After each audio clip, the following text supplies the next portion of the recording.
alayhi wasallam endows you who are in authority, and if you Muslim refer it to Allah and the Messenger Muhammad sallallahu alayhi wasallam. If you believe in Allah and in the last day, that is better and more for final determination. Quranul Kareem, Surah Kahf, para number 15, Surah number 18, ayat number 104.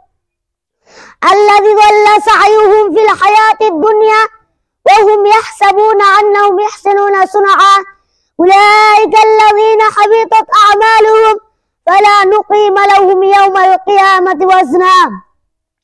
তারাই সেই লোক যাদের প্রচেষ্টা করে দুনিয়াবী জীবন বিভ্রান্ত হয়, যদিও তারা মনে করে যে তারা সৎকর্ম করেছে। তারাই যারা অস্বীকার করে তাদের প্রতিপালকের নিদর্শনাবলী ও তার সাথে সাক্ষাতের বিষয়, ফলে তাদের কর্ম নিষ্ফল হয়ে যায়।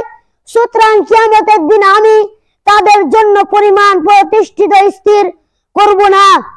Those who first had been wasted in this life will the thought that they are scoring good by their deeds.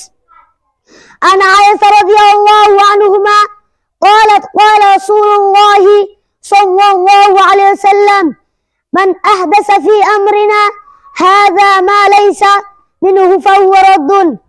Ayesha রাদিয়াল্লাহু থেকে বর্ণিত, তিনি বলেন রাসূলুল্লাহ সাল্লাল্লাহু আলাইহি ওয়াসাল্লাম বলেছেন, যে ব্যক্তি আমাদের এই দিনের মধ্যে নতুন কিছুর উদ্ভব ঘটালো যা তার মধ্যে নেই তা প্রত্যাখ্যাত। বুখারী মুসলিম Mishkat hadith number 140.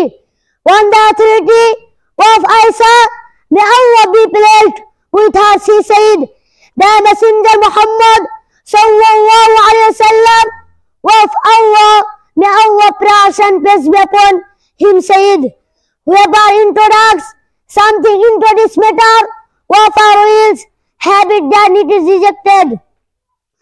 And Aisha qalat qala Rasulullah sallallahu alayhi wasallam man amala amalan laysa alayhi amruna fahuwa raddun.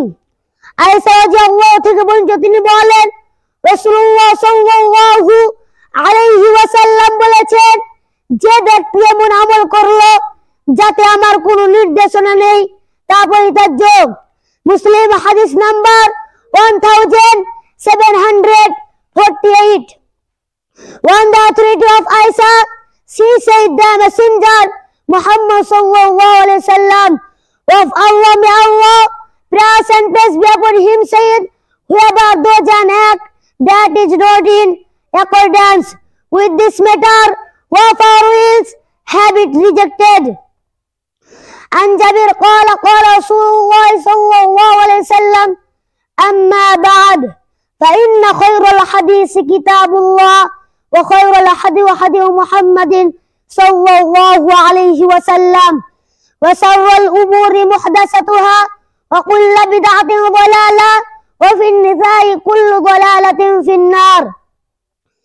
Abu Hurairah রাদিয়াল্লাহু থেকে বর্ণিত, তিনি বলেন রাসূলুল্লাহ সাল্লাল্লাহু আলাইহি ওয়াসাল্লাম বলেছেন, হামদ সালাতের পর বলেন, নিশ্চয় শ্রেষ্ঠ বাণী হলো আল্লাহর কিতাব এবং শ্রেষ্ঠ হিদায়াত হলো মুহাম্মাদের হিদায়াত, আর নিকৃষ্টতম কাজ হলো দিনের মধ্যে নতুন কিছু এবং প্রত্যেক সৃষ্টি হলো পথভ্রষ্টতা। বুখারী মুসলিম মিসকাত হাদিস number 141. On the authority of Jabir, he said, the Messenger Muhammad sallallahu alayhi wasallam of Allah, may Allah praise and peace be upon him, said, as for what follows, the best of speech is the book of Allah, the best of guidance is the guidance of Muhammad, and the worst of matter or newly invented matters is in the fire. And Ibn Abbas radiyallahu